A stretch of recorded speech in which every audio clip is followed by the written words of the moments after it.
చూస్తుంటే ఎంఆర్ఎన్ ప్రసాదరావు గారు ఒక ఆయన క్రైమ్ కథలు రాసేవారు ఆయన సినిమాలకి.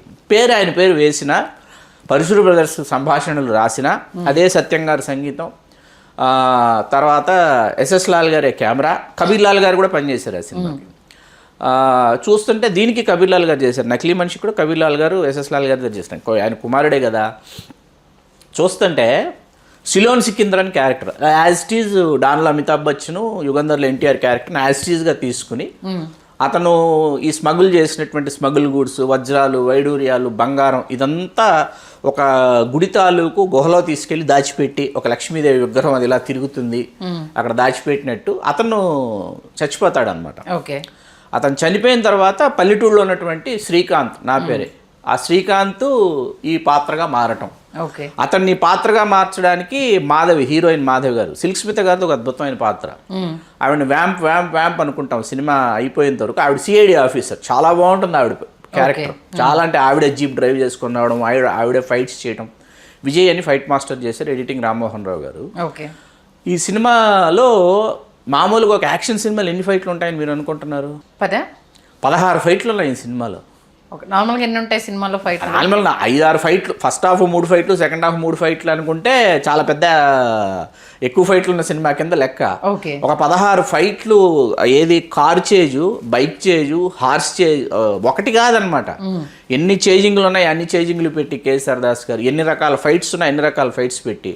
సెకండ్ హాఫ్ నాకు చాలా ఇంట్రెస్టింగ్ అనిపించిన ఎపిసోడ్ ఏంటంటే, అది ఒకసారి అది చెప్పే ముందు 2002 చిరంజీవి గారి ఇంద్రా విడుదలైన సమయం, బర్త్డే వచ్చింది. చిరంజీవి గారి బర్త్డే సెలబ్రేషన్స్ చేస్తున్నాం శిల్పకళా వేదికలో, ఫస్ట్ టైం చేస్తున్నాం చిరంజీవి గారి బర్త్డే. చిరంజీవి గారికి సంబంధించి కొన్ని పాత పాటలు, పాత ఫైట్స్ వెయ్యాలి స్క్రీన్ మీద అని ఫిక్స్ అయ్యాను నేను. దాంట్లో భాగంగా వేశాం. రోషగాడుకు సంబంధించి ఒక యాక్షన్ ఎపిసోడ్ వేసాను నేను. మొత్తం ఆడిటోరియం అంతా అరుపులు, కేకలు, విజిల్స్, సీనియర్ ఫ్యాన్స్ కదా అందరూ. అప్పటికంటే ఆ జనరేషన్ వాళ్ళకి అది తెలియదు కదా చాలా మందికి. అది అరే చిరంజీవి గారు ఇలా సమ్మర్ సాల్ట్స్ కొట్టడం ఏంటి తెలియని జనరేషన్ కొంతమంది ఉంది, మాకు తెలియదు కొంతమంది. అదేంటంటే సెకండ్ హాఫ్ ఈ సిలోన్ సికిందరు చనిపోయిన తర్వాత ఈ శ్రీకాంత్ని సిలోన్ సికిందర్గా మార్చే క్రమంలో మాధవ్ గారు ఏం చేస్తారంటే బీచ్కి తీసుకెళ్ళి బీచ్లో అన్ని రకాల ఫైటింగ్లు నేర్పిస్తారు ఈయనకి. అంటే వాళ్ళందరినీ యాక్షన్ కొరియోగ్రాఫర్స్ ఈయనకి నేర్పిస్తే అసలు ఈయన చేస్తారనమాట. అసలు ఒక్కొక్క విన్యాసం ఒక్కొక్కలాగా చేస్తారు ఆయన. అది కట్ చేసేసాను నేను.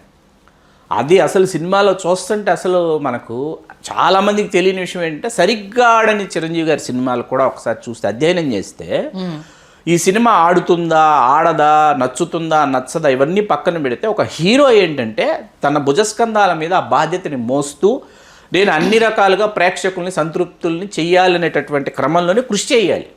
అందుకని చిరంజీవి గారు మెగాస్టార్ అయ్యారు. అలా రోషగాడు తర్వాత సింహపురి సింహం గురించి మనం ఏంటంటే కోడి రామకృష్ణ గారు చిరంజీవి గారు కలయికలో వచ్చిన సినిమాల గురించి చేసేటటువంటి విశ్లేషణలో సింహపురి సింహం గురించి మాట్లాడుకుందాం. అట్లా ఈ 2 సినిమాలండి, నకిలీ మనిషి, రోషగాడు ఫుల్ ప్లెడ్జ్డ్గా డ్యూయల్ రోల్ చేసిన సినిమాలు. మధ్యలో చేసింది బిల్లారంగా, అది ఫ్లాష్ బ్యాక్ ఎపిసోడే. తర్వాత మళ్ళీ ఈ సినిమా, దాని తర్వాత సింహపురి సింహం, ఆ తర్వాత దొంగ మొగుడు, యముడికి మొగుడు, రౌడీ అల్లుడు, ముగ్గురు మనగాళ్ళు, అన్నయ్యలో ఆత్మారాం, రాజారాం ఆత్మారాం. కాబట్టి డ్యూయల్ రోలే కదా, ఆయన ఆత్మ కదా బయటికి ఆత్మే, కానీ డ్యూయల్ రోల్ 2 పాత్రలు మాట్లాడుకుంటాయి కదా. అలాగా అందరివాడు, స్నేహం కోసం, మన ఖైదీ నెంబర్ 150, ఇలా మనం జ్వాల, రక్త సింధూరం, ఇవన్నీ జ్వాల, రక్త సింధూరం. జ్వాల మనం రవిరాజ గారి సినిమాల్లో మాట్లాడుకోవాలి, రక్త సింధూరం నవలా సినిమాల్లో, కోదండరామిరెడ్డి గారి సినిమాల్లో మాట్లాడుకుందాం. ఇన్ని సినిమాల్లో ఆయన ద్విపాత్ర అభినయం చేసి ప్రేక్షకుల్ని అలరించి, మురిపించి, మైమరిపించి. అది నేను అంటే మీరు చెప్పిన డ్యూయల్ రోల్ సినిమాలన్నీ చూశాను థియేటర్లో. మీ అదృష్టం మాకు రాలేదు, అప్పటికి థియేటర్లో అవి అయిపోయాయి కాబట్టి టీవీలో అమ్మమ్మతో నాన్నతో కలిసి కూర్చొని నకిలీ మనిషి, రోషగాడు దీంట్లో డ్యూయల్ రోల్ చేశారా చిరంజీవి గారు అంటే ఇప్పుడు వెళ్ళి సెర్చ్ చేయాలి సీరియస్గా. అంటే మా జనరేషన్ వాళ్ళకి బిఫోర్ సినిమాలని అంటే నేను అమ్మో ఇన్ని మిస్ అయ్యాను నేను చిరంజీవి గారివి అనేసి అనిపించింది ఒకటేసారి. అంటే బ్లాక్ అండ్ వైట్లో అంటే ఆయన ఎన్టీఆర్ గారితో స్టార్టింగ్ లో చేసిన కలర్ అవన్నీ సినిమా, తిరుగులేని మనిషి కలర్ సినిమాలు అవన్నీ చూసి బ్లాక్ అండ్ వైట్ సినిమాలు ఇవి, ఇది కథ కాదు అవి బ్లాక్ అండ్ అందుకే బ్లాక్ అండ్ వైట్ సినిమాల్లో ఆయన చూశాను సినిమాలు కొన్ని, ఇది కథ కాదు కావచ్చు ఇవి చూశాను. ఇప్పుడు మీరు చెప్తుంటే 4 సినిమాలు నేను మిస్ అయ్యాను, ఇందులో డ్యూయల్ రోల్స్ ఉన్నాయి, ఇవి నేను చూడలేదు అనేసి నాకు అనిపిస్తుంది నిజంగా. అంటే లెక్క ప్రకారం ఇంకెన్ని సినిమాలు మిస్ అయ్యాయి. ఇవాళ కూర్చొని చూసిన బిల్లారంగా బాగుంటుంది, ఫ్లాప్ అయిన సింహపురి సింహం నాకు బాగుంటుంది. తెలుసు అంటే అప్పుడు బెల్ పాయింట్స్, అవును bell bottom pant, crop hippie ring రింగుల జుట్టుతోటి ఆ టైప్ ఆ లుక్ లో ఉండొచ్చు ఉంటారు. ఓకే అదే ఆ లుక్కే దాంట్లో నిజంగా అండి నకిలీ మనిషిలో చిరంజీవి గారిని ఎస్డి లాల్ గారు ఊహించిన తీరు.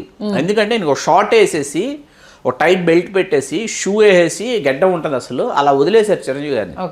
ఎలా ఉంటారంటే అసలు అనుకున్న అసలు ఎంతమంది మహిళాభిమానులు ఉర్రూతులుగింటారో ఈ పాత్రలో చిరంజీవి గారిని చూసుకుని శ్యామ్ పాత్రలో అని అనిపిస్తుంది అనమాట.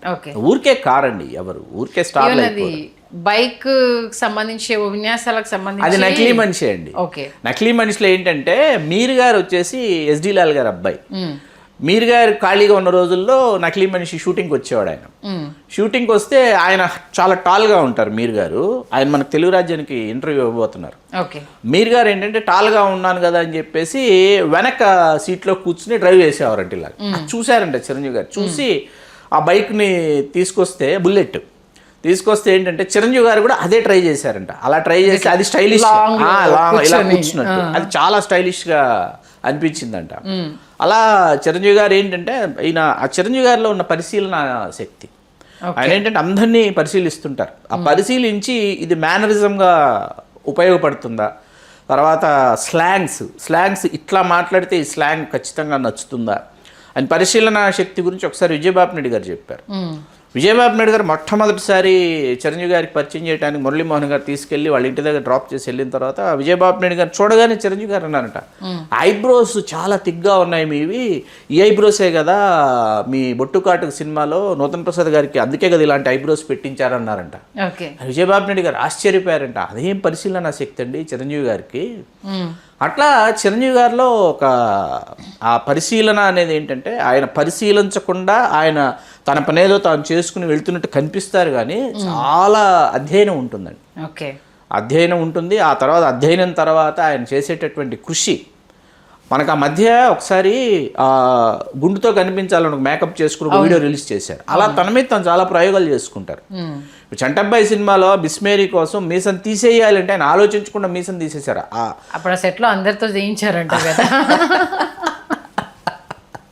అది తీసేసి ఆ మీసం ఆయన తీసేయడం అనేది నేను తీయను అని చెప్పచ్చు.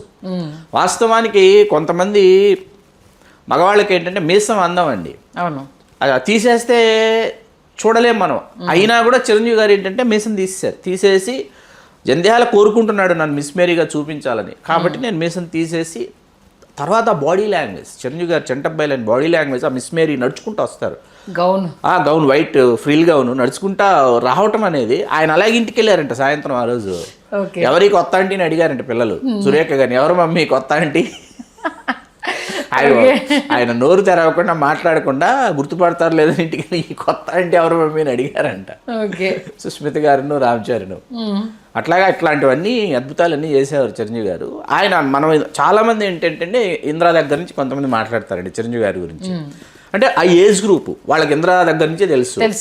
అల్లు శిరీష్ గారు ఉన్నారు అనుకోండి, శిరీష్ బాబు, ఆయన జగదేగుడు అతిలోక సుందర్ నుంచే తెలుసు చిరంజీవి గారు. ఆయన 90 నుంచి ఆ 2-3 ఏళ్ళు ఆయనకి ఆయన ఏజ్ గ్రూప్కి ఆయన తెలిసేటప్పుడు జగదేగుడు అతిలోక సుందర్ అదే మాట్లాడతాడు ఆయన. సార్ జగదేగుడు అతిలోక సుందర్లో ఆయన మాట్లాడతాడు అనమాట. అంతకుముందు సినిమాల గురించి మనం మాట్లాడితే వింటా ఉంటాడు, తెలియదు. మధ్యలో సినిమా టీవీలో వస్తుంటే చూసి ఓహో ఇది ఇంత అద్భుతంగా చేశారా. అట్లా చిరంజీవి గారిని